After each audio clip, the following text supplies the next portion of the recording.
July 2007. Three teenagers in Ukraine recorded their brutal murder spree for the world to see. What started as animal cruelty quickly became a horrifying series of attacks, all captured on camera by the killers themselves. Here are 4 teen serial killers who murdered people on camera.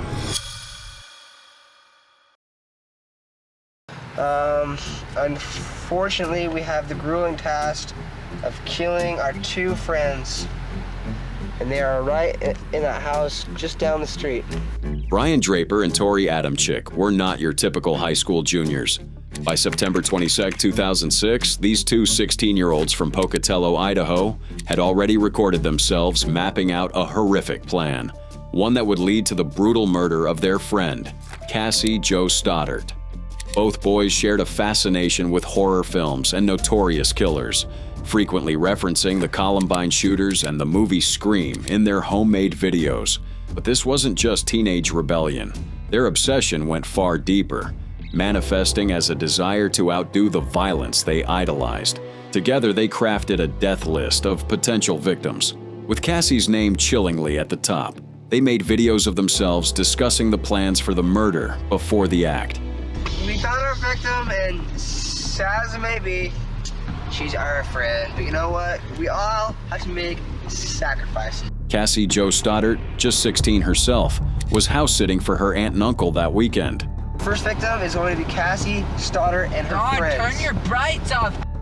We'll find out if she has friends over. She's going to be alone in a big, dark house out in the middle of nowhere. How perfect. The location, remote, isolated, and perfect for what Draper and Adamczyk had in mind.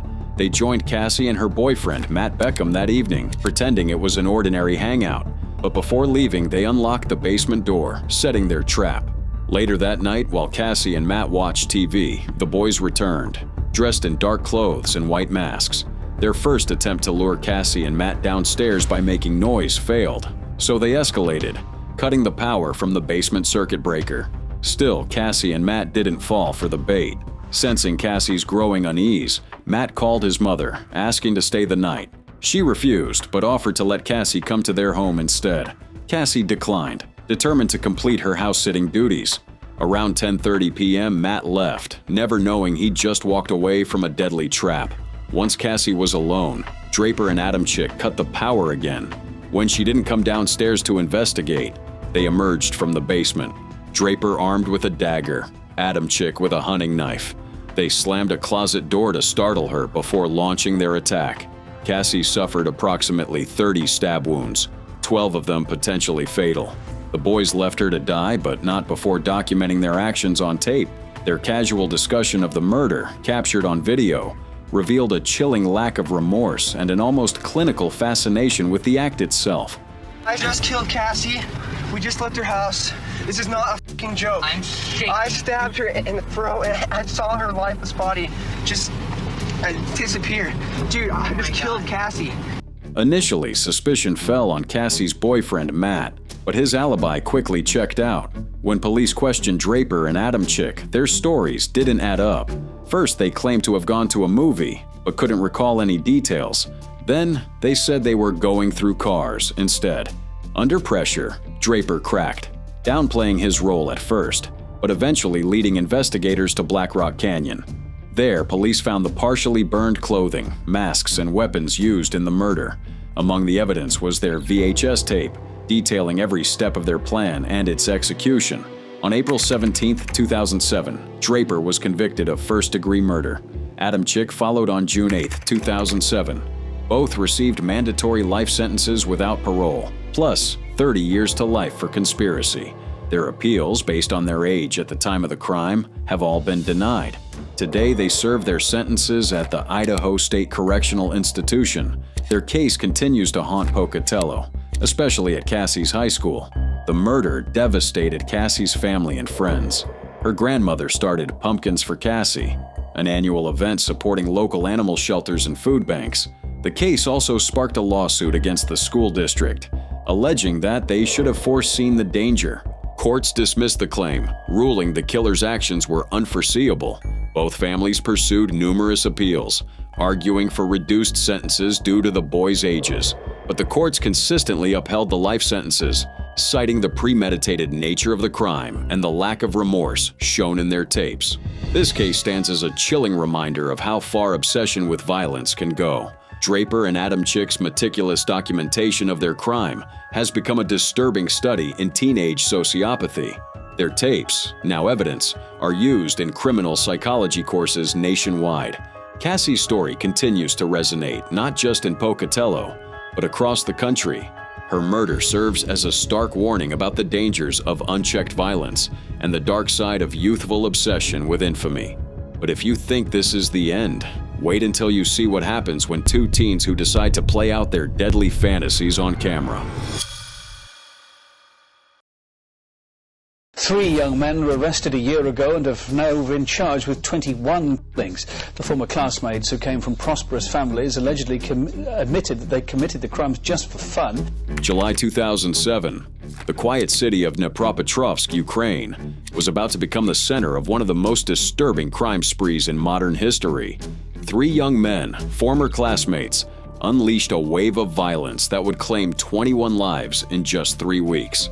Viktor Sayenko and Igor Suprunyuk, both 19 years old, became infamously known as the Dnepropetrovsk maniacs. Their alleged motive: killing just for fun. Investigators believe their attacks were calculated, cold, and devoid of any traditional motive. Robbery was rarely the goal. Instead, they seemed to treat murder as a twisted form of entertainment. Their spree began late June and unfolded across Dnepropetrovsk Oblast. The pair targeted victims who looked like they wouldn't fight back. Many were vulnerable: children, the elderly, or people alone at night. Their weapons of choice were household items like hammers and steel bars used with devastating force. But the seeds of this violence were planted long before. Investigators discovered chilling evidence of animal cruelty, a practice that escalated to human victims. The pair documented their crimes, starting with mutilated animals before moving on to people. Their early cruelty became a grim warning of what was to come. The killers didn't just commit these acts, they celebrated them. They took photos posing with animal corpses, showing no remorse. This narcissism extended to their later human victims, documenting their murders in horrifying detail. Their first victim was a 33-year-old woman walking home. She never saw the hammer coming. Within an hour, another man sleeping on a bench became their next target. The pace escalated rapidly, sometimes multiple murders in a single night. One of the most shocking aspects was their documentation. The infamous 3 Guys 1 Hammer video, which later leaked online, showed the brutal murder of 48-year-old Sergei Yatsenko. The attack lasted over 6 minutes, with one killer smiling at the camera as they tortured their victim. This was just one of several murder videos found on their devices. Their collection of photos and videos painted a disturbing picture. In one image, an accused poses with a puppy overlaid with the haunting text, "In the coffin, I see everyone." This motto seemed to encapsulate their twisted worldview. The investigation quickly grew massive. Over 2,000 officers worked the case, yet the public remained largely unaware until the killers slipped up. Their undoing came when they tried to sell a victim's stolen cell phone at a pawn shop. That one mistake led to their arrest on July 23, 2007. During the investigation, police uncovered further evidence of their depravity. They found photos of the killers attending victims' funerals, smiling and making obscene gestures at graves. The level of planning and documentation shocked even seasoned detectives. In court, their demeanor matched their crimes, emotionless and unrepentant. The evidence against them was overwhelming. Videos, photos, and physical evidence all pointed to their guilt. Yet, their families maintained their innocence, claiming confessions were coerced and evidence fabricated. It's manipulation. He's a kind boy.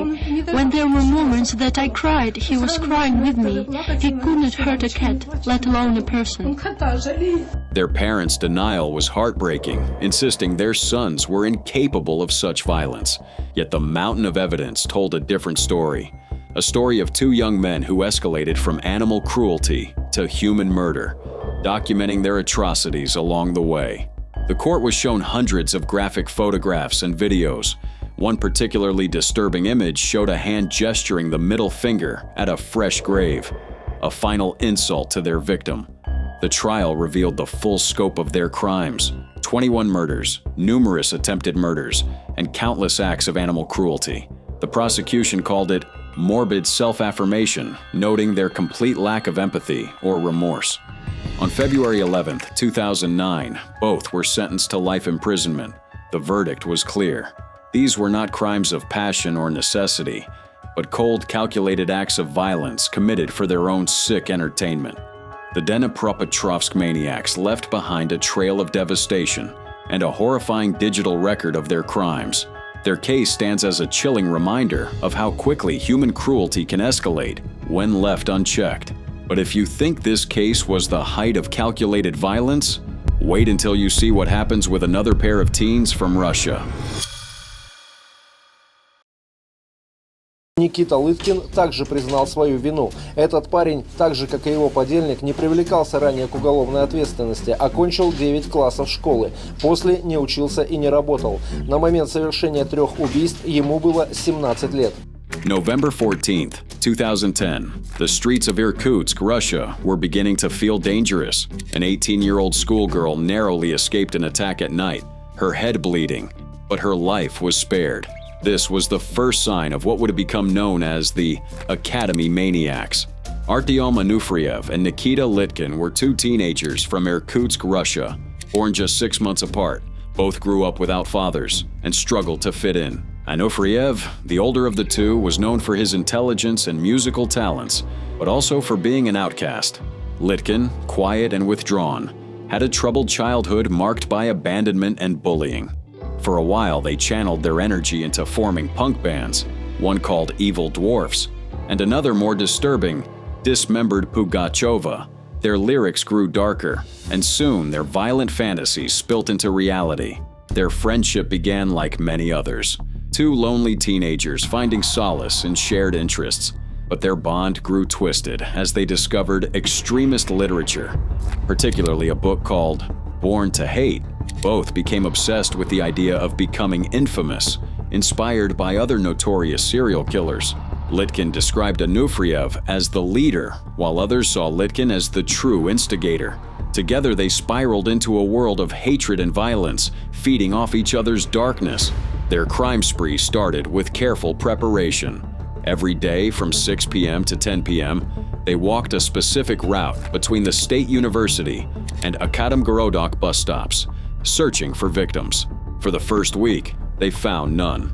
But soon, their attacks became more frequent and brutal. They carefully chose late evenings, nights, and early mornings, knowing their mothers worked night shifts. Their weapons of choice were hammers, mallets, knives, and baseball bats. December 1, 2010. Their first kill was a schoolboy, Daniil Semyonov. The attack was so brutal that it was initially mistaken for an accident. Authorities thought the boy had crashed into a tree while riding his snow scooter, but the truth was far darker. Litkin later admitted they trained on the boy, showing no remorse for the child's death. Their violence escalated quickly. Just 2 weeks later, they killed 69-year-old Olga Pirog, a respected scientist.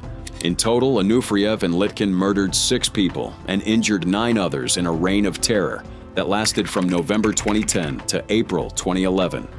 Their victims ranged from the homeless to random passers-by, including women and children. Their attacks followed a pattern. They always struck from behind, making it nearly impossible for survivors to identify them. After each murder, they eagerly checked online forums and news reports, fascinated by the panic they were causing.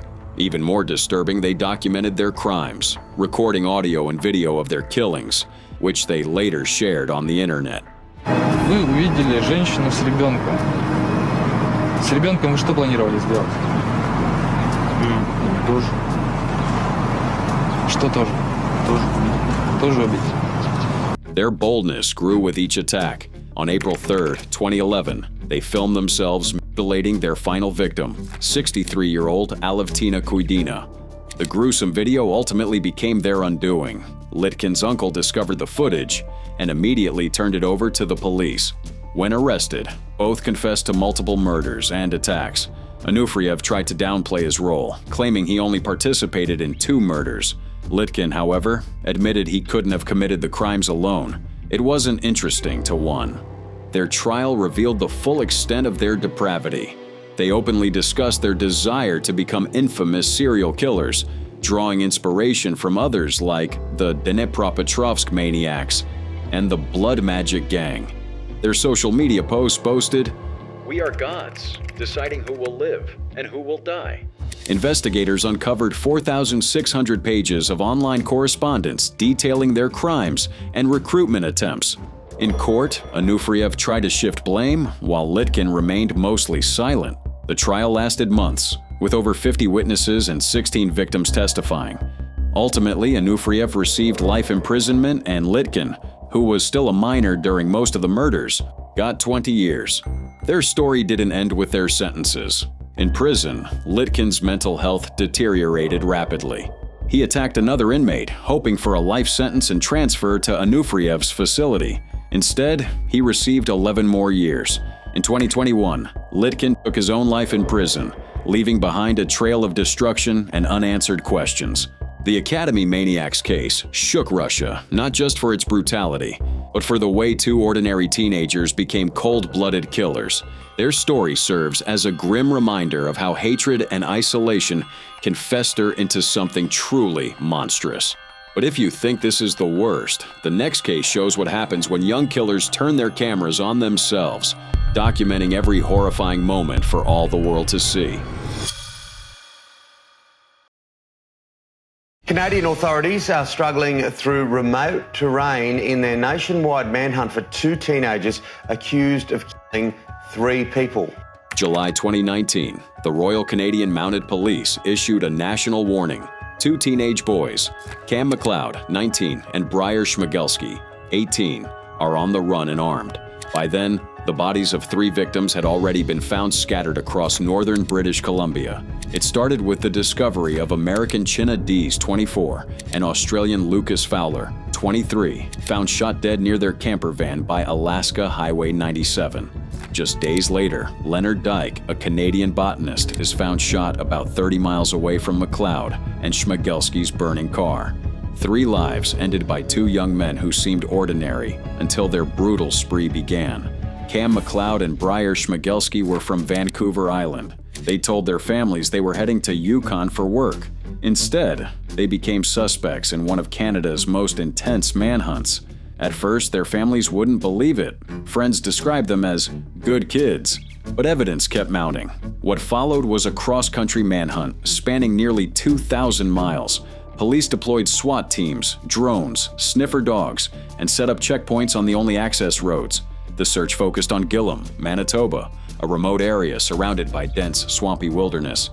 Over the next 72 hours, investigators will conduct door-to-door canvasses in the town of Gillam and Fox Lake Cree Nation in hopes of generating new tips and information. Residents were told to lock doors and stay vigilant. The entire community was on edge. Police checkpoints blocked every exit. Tactical assault vehicles and heavily armed teams scoured the thick woods.